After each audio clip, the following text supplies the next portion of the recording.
welcome to another week of Behind the Lens. I'm Debbie Lynn Elias, moviesharkdoublour.com. I'm here all by myself this week, again.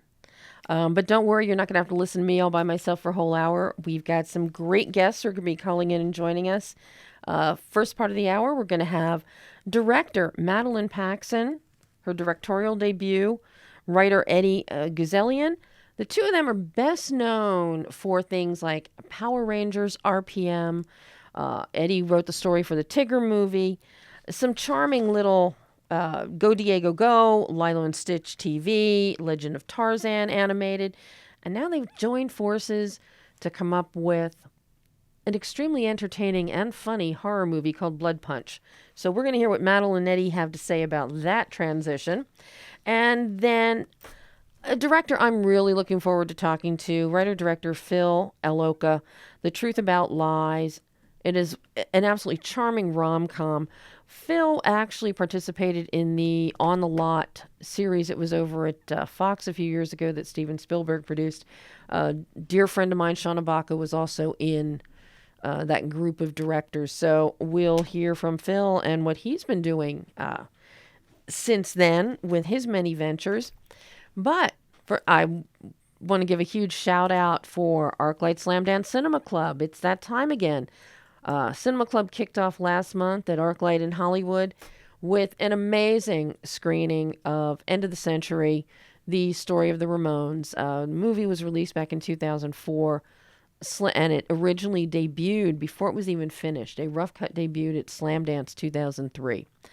It was brought back out last night to kick off the fall series of Cinema Club. Director Jim Fields was present. One of the main sound engineers for the Ramones, who also worked with Phil Spector, was there. Alan Rushka, who was the director of A High School Rock and Roll, in which the Ramones appeared. And of course, the big hit of the night was Richie Ramone himself. So if you missed it, I'm really sorry. Not really, but tonight is a continuing part this month of Cinema Club is American Hardcore, Paul Rockman, 8 o'clock, ArcLight in Hollywood. I know they have tickets available. Go to slamdance.com, arclightcinemas.com, and get yourself down there to be part of this monthly ongoing extravaganza. Next month, again, on the second weekend, Sunday and Monday of the month, there will be 2 more nights of screenings for Cinema Club. And a little birdie has told me it could be a rather horrific October for Cinema Club. But we'll see when that releases. And hopefully I'll be moderating some of those Q&As as well.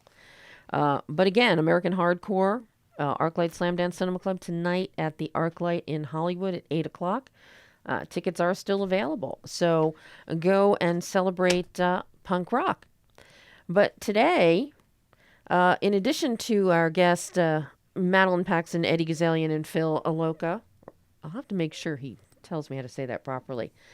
Some really important interviews I did over the past few days. One with a very dear man, Louie Psihoyos. I have known Louie since The Cove a few years ago. Louie is back directing Racing Extinction. It opened in theaters on Friday. This is one of the most important documentaries of our time. We are on the verge of a 6th extinction level event. The last one being the dinosaurs. And man is the cause. And for those of you that saw The Cove, concentrated on the dolphin killing in Taiji with, undercover ops, going in, trying to stop it, and the mass global response to the viewing of The Cove is that the dolphin killing has diminished. I believe this past season, it was down to only 200 dolphins that were killed in Taiji. So it does make a difference. These documentaries, people see them, they hear. We are listening. And now with Racing Extinction, Louie amps it up, takes it up to an even bigger level, and looks at the world as a whole. And it's a very bold film, a very bold documentary. He puts forth some really hard truths, such as our extinction and the extinction of over 50% of the species on the planet is being driven by direct human activity. And direct human activity is defined as being overfishing, habitat changes. We all know about climate change and global warming. That's considered an indirect human activity. So this combination, it's lethal. And Louie goes and starts and opens up the world to us from the smallest plankton all the way up to the blue whale. And everything in between, talks to some of the leading experts. One of the greatest ones is Dr. Chris Clark, professor of bioacoustics at Cornell. And Dr. Clark said before in the past, the world is singing, but we stop listening. As you will hear in these excerpts of my interview with Louie, we are indeed listening. But for Louie to step it up and come from being a consultant and being involved through his organization, Oceanic Preservation Society, on the Cove, he's now directing Racing Extinction. So I asked him, what is it that made him take the leap into the director's chair? Well, first of all, I think I was perfectly suited to try to do a film like this because my background in paleontology, I spent, a good 15 years of my life doing stories for National Geographic on, extinction, the age of dinosaurs, the Mesozoic. A lot of my friends are paleontologists, and it was, really the reading of Michael Novacek, who's the provost of the American Museum of Natural History, reading his book called Terra, where he alerted me to, it was the first time I had read about the Anthropocene, this new extinction event coming up. And that was just a shocker. So it felt like from then on it was just, well, how do you tell the story in a way that doesn't feel like a straight documentary? Mm-hmm. How do you tell it with like a thriller, like we did with The Cove, so that it's exciting and people want to follow it, and they're not, they don't feel like they're being shoveled exposition. And it seemed kind of natural to start with the hump, because it's just one small action that we did. And of course, that led us to Adi Gill, who did the projections, which really, helped cement the fate for the hump. Mm-hmm. Using him as the way everything is in the movie bookended. Yes. The reason that everything's in there, we talk about the OO and, how it's extinct and the song is gone. But at the end, you see, okay, well, look, there's other birds out there. There's the Florida grasshopper sparrow, and it was down to 150 mating pairs. Now there might be 20 in this area. And you just realize there's hope. And part of the hope is the awareness, this mass awareness, by alerting the public that this is going on and that there is something that we can all do about it. So there's you use the word bookend, and we've been using that a lot, so that everything, if you look at the way the movie is constructed, everything is bookended with, here's the thing that gives you, that crushes you, it feels despairing, but on the other end, towards the end of the movie, you always see the counterpoint, the bookend of hope. Well, and as you were listening, you heard Louie talk about the hump. For those of you that remember The Cove, the hump happened near the tail end, and it involved a very famous local restaurant here in Los Angeles area in Santa Monica, and they were brought down for serving various illegal things such as whale meat. And all of that was transpiring and ended up with the restaurant being closed approximately 2 weeks after the Cove actually came out. Court hearing, the owner, chef, the probation, sentencing. So it was one small thing that actually did work. They had numerous other charges brought against them for other various types of endangered species that they were illegally serving. So he opens Racing Extinction, essentially picking up with the sting operation at a hump. So Los Angeles and Santa Monica residents will really enjoy seeing the entire sting operation unfold now with Racing Extinction. Now, I know that Madellaine Paxson is on the line, but before I get to Madellaine, I want to play, she's a little early, so hopefully she won't mind waiting a minute, because I want to get to the next thing that Louie had to talk about, which is going from the plankton to the blue whale and everything in between. So take a listen to what he had to say about the construct of the film and deciding how to approach it in this manner to engage and thrill you at the same time?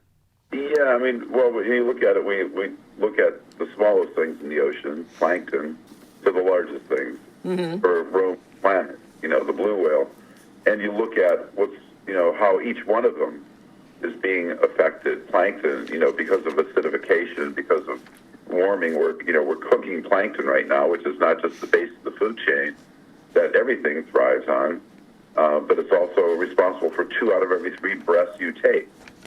And then, of course, then you start to hopefully realize that, we're all connected. You can't take out these keystone species and expect everything else to survive. We're all, it's a food web. It's not a food pyramid now with man on top.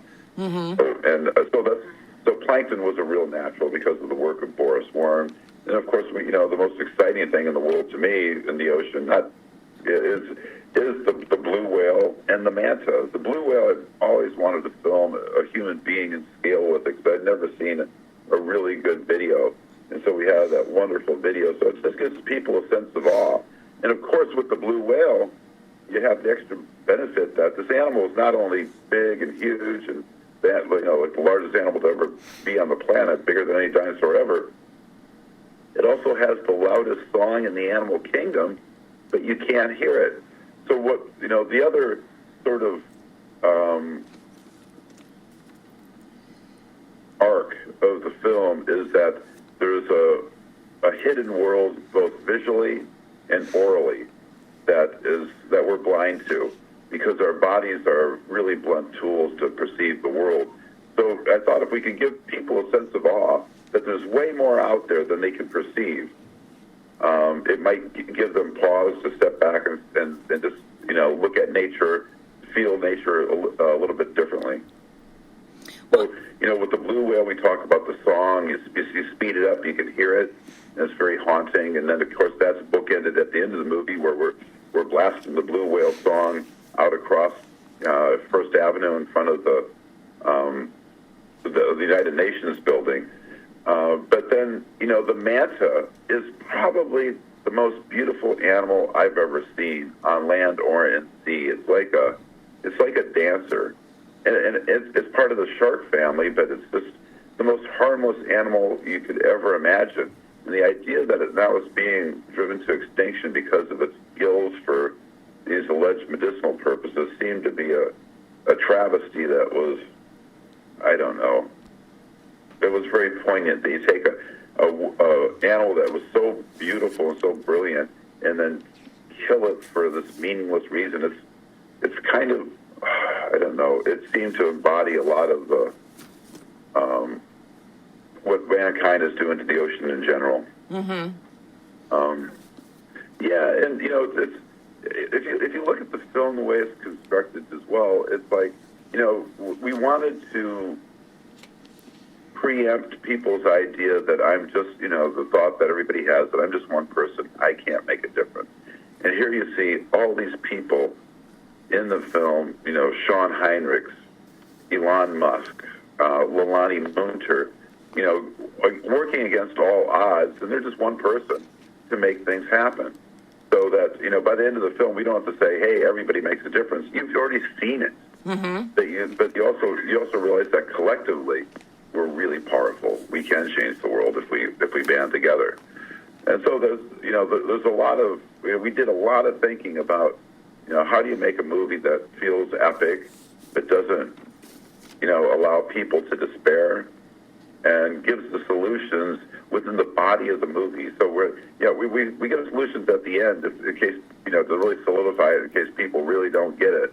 But, in the first 20 minutes, you learn that, from Charles Verone, where he says it might sound kind of silly, but, it would make a massive difference if everybody became a vegetarian.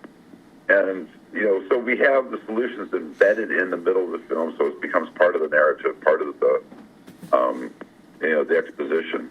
And then at the end, it should be very clear that, okay, this is, if you don't know what to do by now, we'll spell it out for you.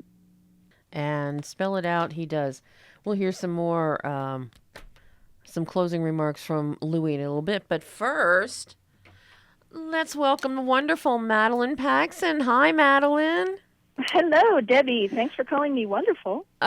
Well, anybody that can go from doing Go Diego Go to creating Blood Punch, I think that's a pretty wonderful trick, and to pull off both. I think it's hilarious we're doing this giant tonal shift, though, from saving whales, the, unity of all things, to this. But, this is just as important as saving plankton and whales and the world. Because if you... I'm glad you think so. Well, because, why save the world if you don't have things like Blood Punch to enjoy? Well, yes. Okay, there. Yeah, I'm going with that. So I understand Eddie is not joining us today. No, he can't join us, so I'm terribly sorry about that. So whatever questions you had for him, hopefully I can answer. Well, it's essentially going to be for both of you anyway, and you've worked together so long that you're probably thinking, each mind is relying on the other anyway. Yeah, and my experience with Eddies is, my dad was an Eddie, my brother is an Eddie, my nephew is an Eddie. I also know how they function. Okay. And we'll leave it at that. But I'm so happy we have you today, Madellaine, because I laughed myself silly watching this film.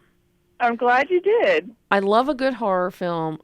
I love a good horror film that is punctuated with so much comedy and irreverently done. I love that even more. Yeah, that's what we are going for, essentially. Irreverence. Where did the idea come about to go from these charming, entertaining, animated kids shows to doing, and plus, Power Rangers RPM, to doing a horror film like Blood Punch?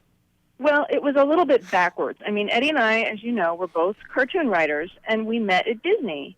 But both of us got into writing because we both love movies, and we actually have incredibly similar tastes. So for years we had talked about, let's make a movie. But that was in the days when, you had to do it on film. There wasn't digital really that was viable. And the other thing is you need actors. Well, one year he was hired to produce a season, which was like season 17 of Power Rangers, which was called RPM. And that was the actors were cast out of New Zealand and Australia. And I worked on it with him. And we met these actors, and we were sort of flabbergasted at how good they were.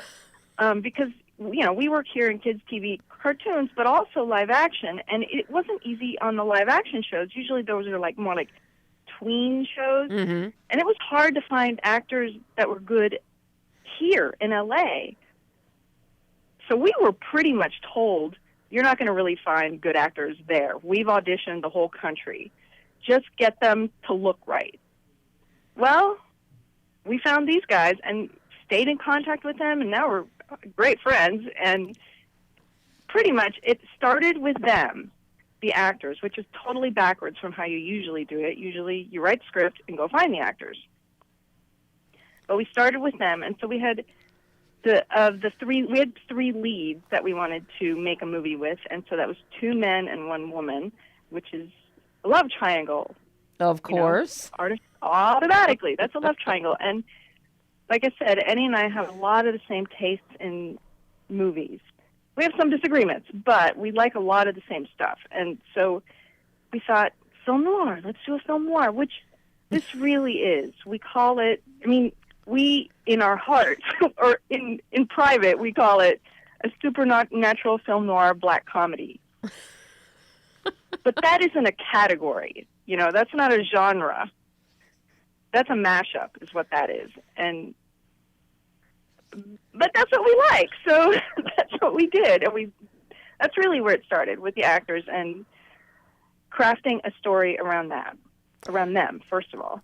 And then we had the obvious budget constraints and whatnot. Well, because you knew who your actors were going to be, did that influence how Eddie wrote the script?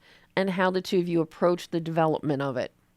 Yeah, absolutely. Because we had known, we had worked with the actors, and they had mostly been working in kids' TV stuff too, even beyond Power Rangers. Or like soap operas and stuff like that. But we could see that they could do a lot more, and so maybe we're a little bit mean in that we just really just wanted them to stretch. So I remember, they were still in New Zealand when the first draft of the script was sent to them, and we were kind of terrified that they would read it and go, "Are you people sick and crazy?" But mostly we just wanted them to want to play those roles, Mm-hmm. So, yes, it everything to do with them. Now, did you... And I don't know how to do it any other way now. It would be odd to do it the proper way. Mm-hmm.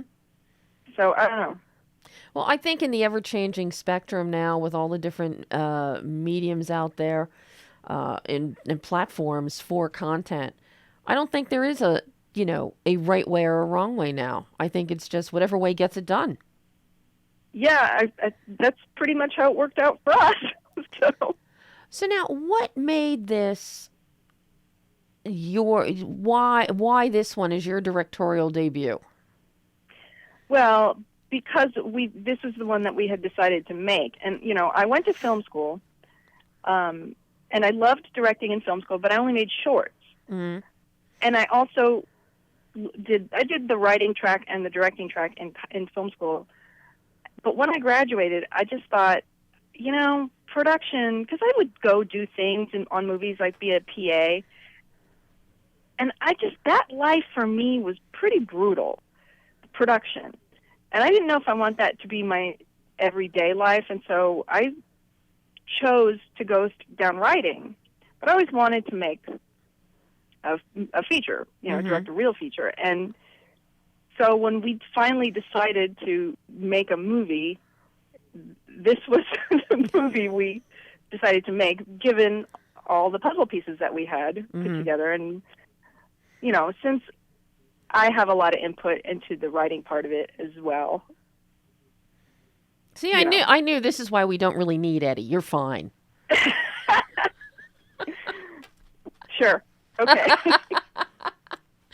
What kind of challenges did you, because here you are, you've been in your comfort zone of writing, kids programming, animated programming.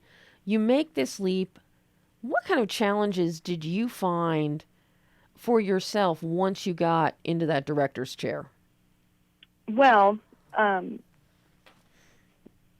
first of all, just inexperience. I didn't have a lot of time on sets. Mm-hmm. But on the upside, those actors actually had a lot more experience being on sets than I did. So they were very comfortable. So, I didn't have to oversee them so much. They were helping me a lot. And that's one thing about this project, and doing it the way we did it, sort of backwards, how collaborative we were about everything. The actors, a lot of the crew, too, that I'm still incredibly close with, and us, writer-directors. So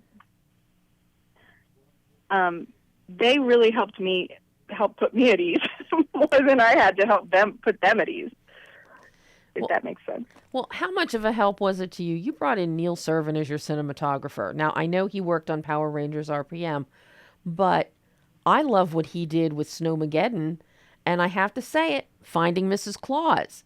He has such an eclectic visual palette with his lighting and his lensing.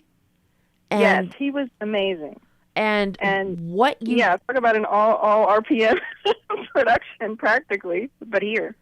But I got to say, when watching Blood Punch, the polish and the production values and the way Neil is lighting the various interiors and exteriors, beautifully, beautifully done, and it belies, a tiny indie production.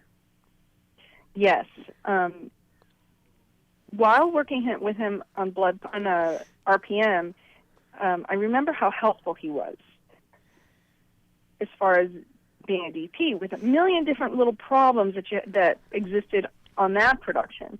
And so when we wanted to make Blood Punch and we needed a DP, we contacted him. He happened to be working here. I think he was living in Canada at the time. And so we talked to him, and, you know, it doesn't hurt to have somebody you know also. Right. That you can communicate with, that you're on the same wavelength, et cetera. And he's great because he knows his stuff very well, and you can talk it through. You know, he can explain whatever I don't know, and then I can say, this is what I want, how do I do it? And he can tell me. So when the two of you, when you sat down and said, Neil, this is how I want my movie to look. This is what I want. These are the stunts that I want pulled off. I want this much dirt covering them, but I still want to see their faces. How do I do it? What kind of conversation did the two of you have in designing your visual tonal bandwidth? Well, sometimes it would be, honestly, referring him to other movies, saying, you know, I'm looking for this vibe. What do you think? And then also, you know, working within the limitations of what we had. He suggested the cameras that we ultimately filmed on. So, you know, he had that input too, which I don't think he'd ever used, but he wanted to. So, and, you know, they're great. You shot this digitally, I'm guessing? Yes. Yeah. Now, I will say, you know, you see a nice film movie again, and you think, wow, that film sure is pretty. And I get wistful, but I can't afford that. So that's everybody's big lament. Everybody's lament is it's that wistfulness of film, and the few that do manage to get to scrape film together. I know there's some filmmakers that are now, just so they can shoot on film, they're shooting on the 2perf because it's cheaper and you get that cinematic quality, especially if you're doing something that you want to have that 70s vibe to. Right. And you can actually still find the film and labs to process it. So, I mean, that's a helpful thing. Now, did you get into shot listing or storyboarding? Yeah, I did quite a lot of storyboarding because I come from animation. They storyboard because it's all storyboarded first. Yeah, because it's animated. You know, it's all drawn first. So that was like something I learned in cartoons. That sometimes people would hand me a storyboard of a script I had said, could you go through the storyboard and see? You know, we need to cut out 100 feet. That's how they say things in animation. It's like you cut out 100 feet. So that was, I learned from that more than anything, believe it or not. So you could say that kids' TV really was helpful in teaching stuff like that. Yeah, kids' TV, not just for Schoolhouse Rock anymore. No. So you too can go from that to this. Well, this is a fine thing to go to. Now, did the kids do all their own stunts? Because there is some tricky stuff going on here. Ari especially. Yes, he did all his own stunts. He gets the brunt of it all. Well, it's funny because his background, back when we got his original resume back for RPM, actors put all their skills, and his was supposedly gymnastics. And we thought, they all lie about stuff. So we thought, this is a lie. But no, it was true. He was a gymnast. And there was, I think an episode of RPM that he actually, and I think it might have been an episode I wrote, that he actually uses that and does a flip. So he was a little more comfortable with doing crazy stuff. But we don't really exactly have money for things like stuntmen. Yeah. So they had to do everything themselves. Well, see, that's why it's great that you're working with, the younger actors, because their bodies aren't falling apart yet, and they can do all these things for you. These are the absolutely. These are the considerations that you'll learn as you go forward. Now, I assume you will be directing again?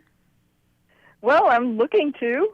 But again, my day job is still, I'm a cartoon writer. That's what I will be doing as soon as we get off the phone. And what cartoon? Turn in. And what cartoon are you working on now? Well, I'm working on it's actually an international production. Australian studio is doing a cartoon that I am working on. That's my current job. Very nice. So now that you have made it and survived the director's chair and have Blood Punch out there, it had a small theatrical run. Now it's on VOD, DVD. Everybody can get it everywhere now. And there's no reason they should not see this because it is so much fun. What did you learn about yourself in the process of directing this film? Well, I think that really, at the end of the day, every creative person probably questions everything about themselves, right? Mm-hmm. And for me, it was always like, well, this is what I'm interested in, and this is how I want to do it. And it might be kind of weird and non-traditional. Is that wrong? But I really think you have to do what you are interested in at the end of the day, because if you're trying to impress other people, you're going to fail before you've even started. At least that's what I found. Well, you succeeded beautifully here. Well, thank you so much. So, Madellaine, thank you so much for joining me today on Behind the Lens. Will you come back again? Absolutely. Anytime. Yay! Maybe I'll have something a little more, I don't know. You can, hey. Sales or the world. There's always animation, and, Pixar does have another animated film coming up this year. Yes, I know. That's a whole other conversation. Madellaine, thank you so much. Thank you. Bye-bye. Take care. Bye. And that was Madellaine Paxson, director of Blood Punch. And yes, it is on DVD and VOD now. Well worth your time to see it. And right now, we have the fabulous and wonderful Phil Allocco on the line. Hi. Hi, Phil. How are you? Good. How are you doing? I am just fine. Thanks for having me on. Oh, I am thrilled to have you on. I am so in love with the charm of The Truth About Lies. This is, it's cute, it's charming, it's enchanting, and Fran Kranz he just sells this from beginning to end. Yeah, he's awesome. He's perfect, and he's so much fun to work with, too. He's such a great guy. And, I know that you did the On the Lot for Fox TV, Spielberg's project, and I think you were in the same batch with my director friend, Shauna Baca. Oh, yes, definitely. I know Shauna from that. She's great. Yeah. It's amazing it's been that long, but a lot of us still keep in touch, and it was a fun, crazy trip, as you can imagine. I know she loved doing On the Lot. Yeah, it was fun. It was, it really pushed you to the edge, and you had very little time and very little sleep, and and it really pushed you where you're even surprised what you were capable of. Well, and I mean, you have an extremely impressive resume going into that anyway, and since then, with your commercial productions that you do, and your mini documentary series, and now you jump into this rom-com world. Yeah. What took you to this genre and this story?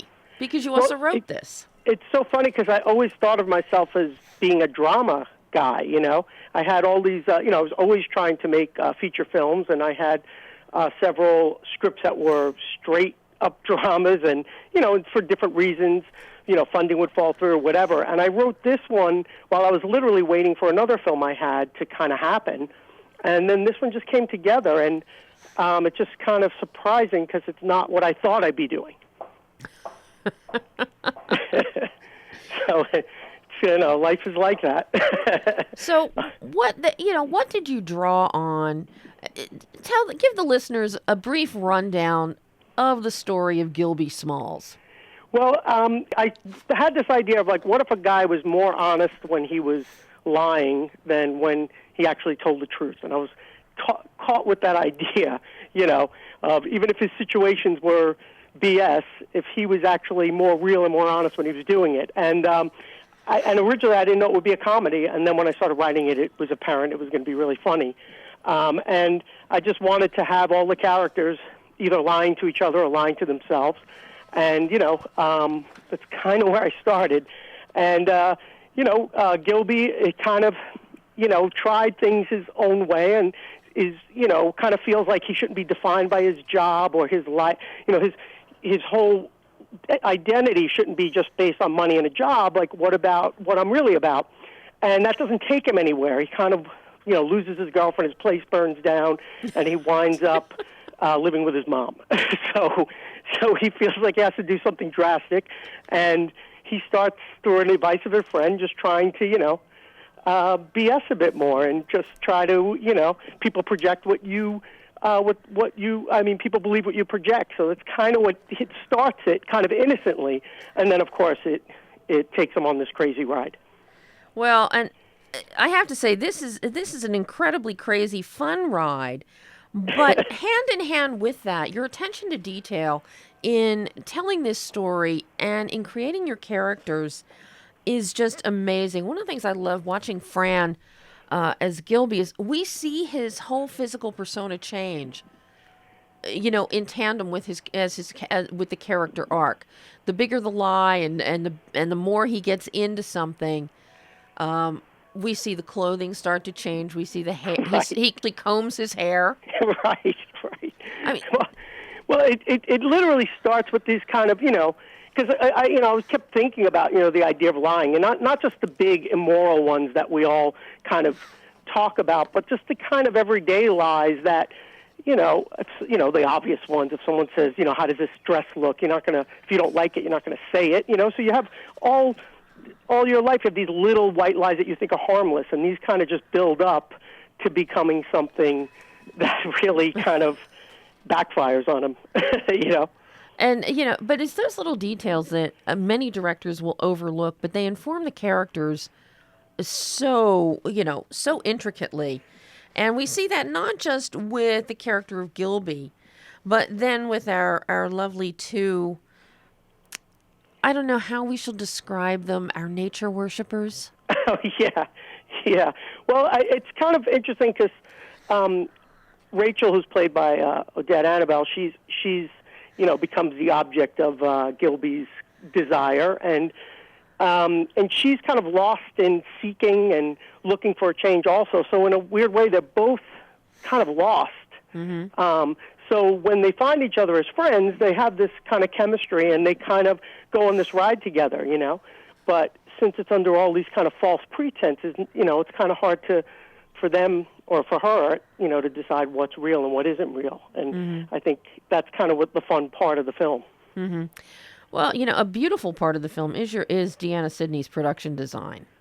Yeah. What? Yeah, she did a great job. I mean, production design. It's so often people think of the big, the beautiful Disney movies like Cinderella, for example. The production design there, or Romeo and Juliet, or a period piece. But it's equally as important with a small film, a very personal story like The Truth About Lies. And what you and Deanna have come up with is beautiful. There's not a place there other than Gilby's burned out place that I would not want to live in. Thanks. Yeah, no, she did a great job. And I think Kama, who did wardrobe, they really worked so well and hand in hand. And we really, Kama really brought like a whole palette, even for wardrobe, about what psychologically he was going through. And, they put so much attention to detail, and it really, it's nice to hear that you point that out or notice that, because it is fun. You put a lot of that work in, and you don't always know if it's going to make it to where someone notices it or not, but you want to do it to the best you can. You know what I mean? Mm-hmm. Well, I mean, the production design is absolutely stellar. Thanks. Absolutely stellar. And especially the use of some of the brick walls, and then, Odette's, home, the little touches with the set dressing really stand out and inform the characters and the storyline itself. Oh, thanks. And it was a great cast. The cast was really, they were really just fun to work with. We really had a fun time on the whole shoot, and not that, that's not always the case, because it's a stressful situation and everyone has a lot of stressful things to deal with. Yep. And but we really had a great time, and it's nice to see it kind of come together. And there's a lot of absurdity in the film, and it's funny because when I look back, a lot of it is much more autobiographical than I'd like to admit. You know what I mean? But I did go through some of those things, like getting burnt out and showing up at my girlfriend's house with boxes, and only to find out that we're going to break up. But not that quick and that funny. But yeah, it wasn't as funny at the time, but it is funny now.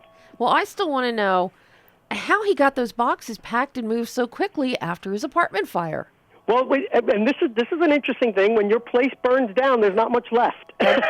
Trust me, yes. I did have a situation where only my place burned down out of the building I was in. And you don't really have that much left, which kind of is freeing. So you can get your stuff pretty quick. Oh my God! Now talk to me about your DP, your cinematographer, Peter Mariu. Is a beautiful, beautiful work that the two of you designed with your visual tone. Oh, thanks.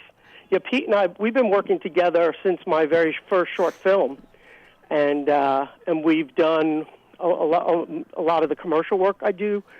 We did that together, so we've always been talking visually about this, even when it was just, idea on paper, and I didn't even know if anyone would even like this script, So I think being able to work together for so long, we always had a shorthand, and we kind of know going in what we're looking for. And, when you work with people a lot, you get that kind of shorthand, where you kind of know what you're talking about from, where you don't have to explain everything, or you don't have that situation where you think you're on the same page, but you're not, So that was an easy relationship for this film. Were there any films that influenced the look and tone that you were looking for? Well, it's funny because I've always loved, I wanted the comedy to, a lot of comedies I feel, and not to knock anybody else's film, but, I grew up thinking like a comedy, you don't have to spend as much time on the look as you do on a dramatic, drama, And I really loved films, like I remember when Woody Allen did Manhattan, and everyone talked about he's using the DP from The Godfather and going for this very dramatic look, and I would say that kind of approach is inspiring to me, because you like by the time I'm shooting, I'm not thinking whether it's a comedy or not. I just want it to look interesting, because you have to spend 90 minutes or so watching it. You want it to be visually interesting as much as you can with your budget, Sure. And now, speaking of visually interesting, this is your first feature. Mm-hmm. You have made the leap. How do you feel about making the leap now that it's done?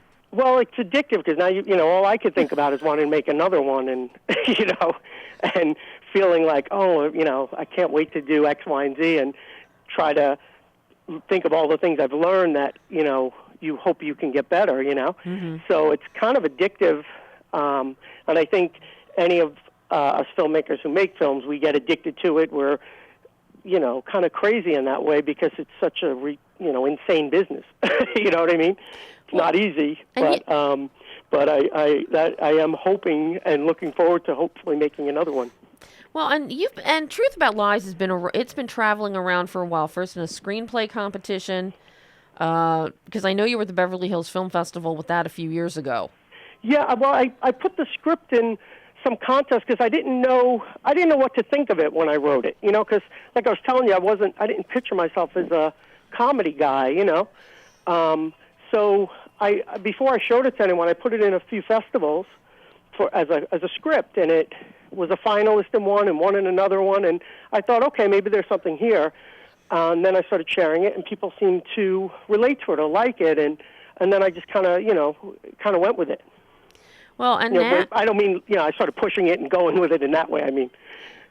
And now here you are. The film is going to be playing here in Los Angeles this week. Yes, at the Hollywood Film Festival. We're at the ArcLight, which is a beautiful theater, and it's playing Thursday night at 10:15 and Friday night at 9:45. So please come down. Hopefully you'll have fun, and it will be a good time. Well, seeing anything in the ArcLight and having the ArcLight experience with with the darkened theaters and those screens, it's very difficult to find screens and sound. The sound quality at the ArcLight is amazing. I think it will blow your mind seeing your film on that screen. Yeah, I am excited about that because you put so much work into it, and and you'd love to see it in the best light, and that's one of the things I'm excited about, and I really would love people to see it in that theater. Well, it's a beautiful. I was just there last night, moderating a Q&A with Richie Ramone. So, I have great love for the ArcLight. So cool. Yeah, it should be fun, and and so far, when we have the audiences have seen it, they seem to really get into it. I'm always surprised at how much they respond to it. So hopefully we'll have that kind of response again. And they can get tickets at the box office or arclightcinemas.com, correct? Yeah, and also on the HollywoodFilmFestival.com site also leads you there, too. Oh, terrific. Phil, best of luck at the festival with this, and I hope that you will come back and join me again next with another project.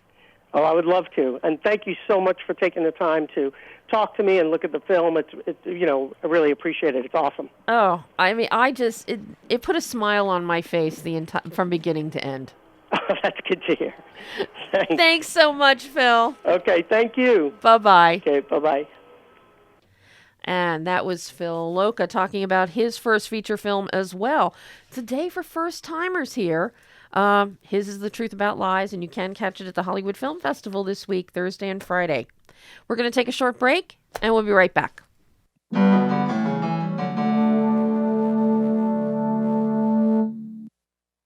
Behind the Lens is sponsored in part by the Culver City Observer. Located in the heart of Screenland, Culver City Observer is available in print and online at www.culvercityobserver.com.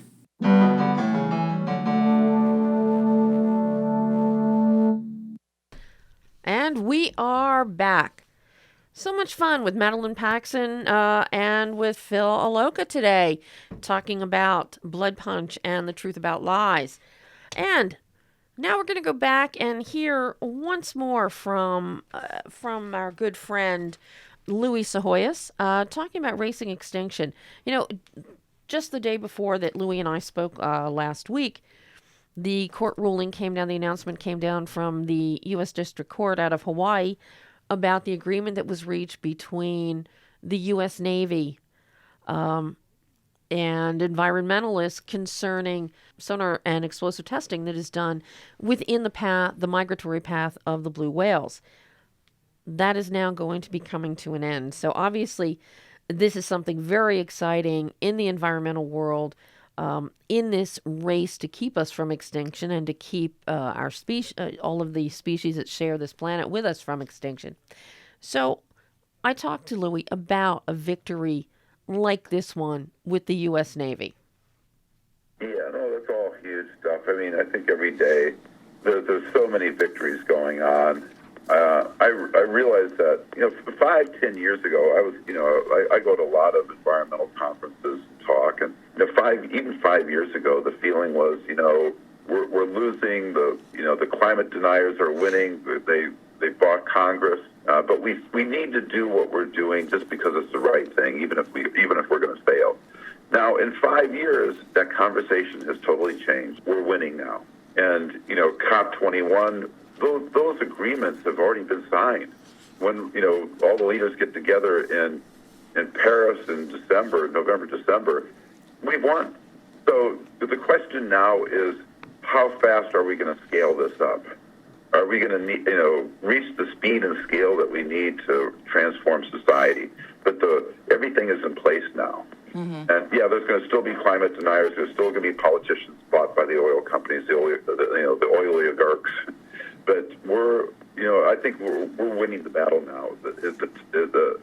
We're on the side of angels. We're winning, and I think the world's going to start to catch up. Businesses are catching up.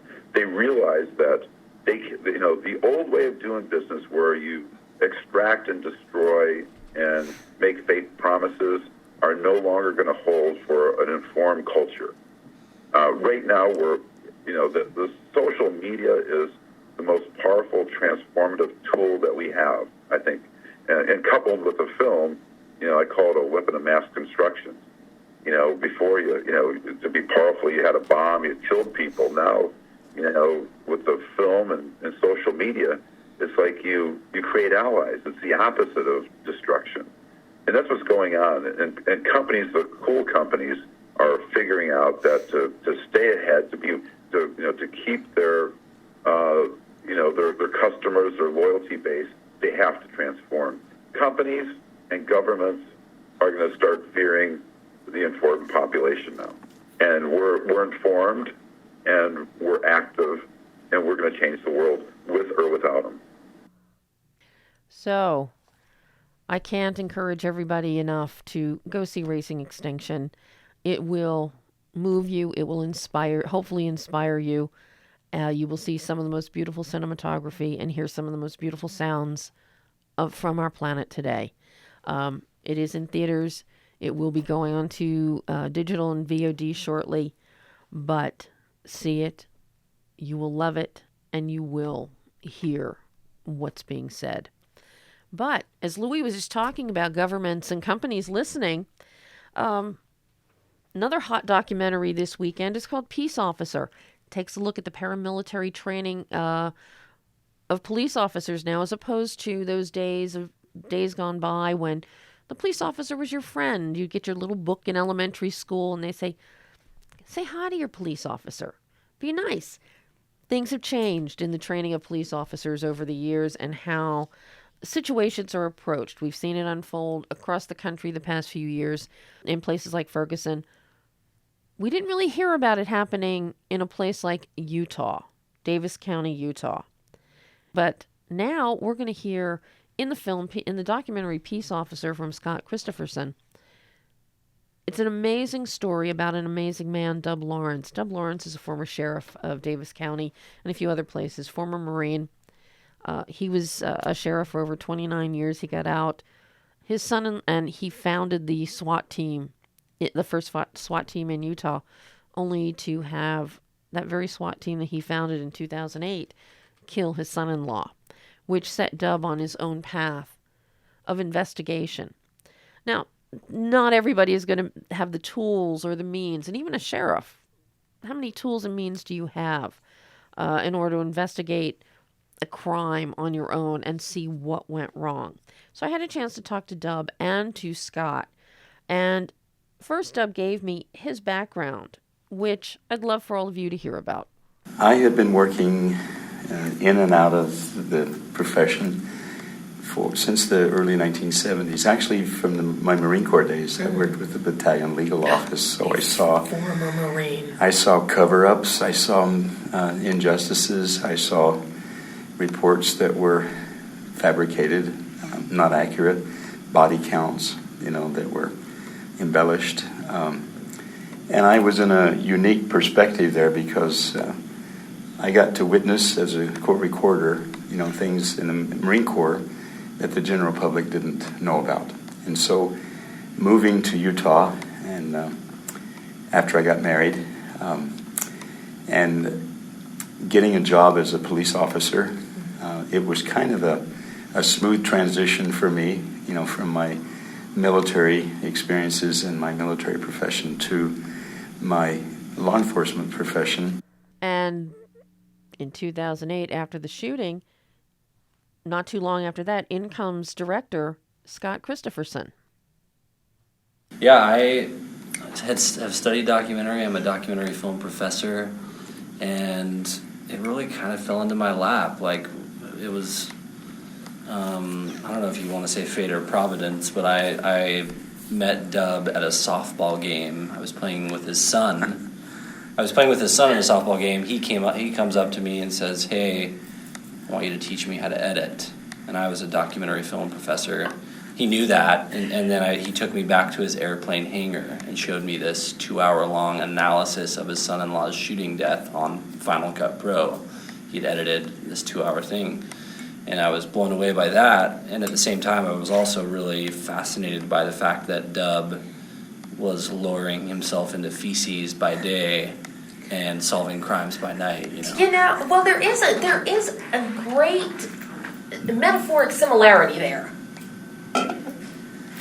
Yeah, I think so. There really is. Yeah, well, I think it's a big metaphor of, Dub is wading through societal crap, so to speak, right? Yeah. He's doing the dirty work that none of us want to do, that I certainly don't have the skills to do, and the everyday citizen doesn't have the skills to do, but Dub is an everyday citizen, but he also has this really unique skill set, and he is willing to go through all of it, to pick it apart, to see stuff that we don't want to see, or to talk about and think about and endure things that we don't want to endure. And I think that's what makes him, not only that, I mean, his smile makes him interesting, but that makes him really interesting to me too. Like that metaphor, like you're saying, is purposeful in the film, or you kind of bring it up early on and then. And to give you a clue of what we're referring to, Dub, since he retired from the sheriff's department, he wanted a simpler, easier, maybe not easier job, but he loves helping people, and what better way than cleaning out their sewers, drains, and cesspools? Seriously.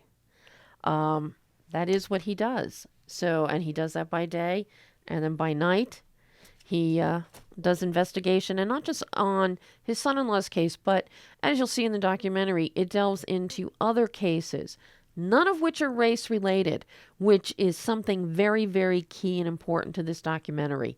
And it really focuses and hones in on the police procedurals and what they did do, what they didn't do. You'll see all of this unfold, but next week you'll hear more of what Scott and Dub had to say about Peace Officer. In the meantime, it is in theaters in limited release. It should be going wider by the time we're back here next week.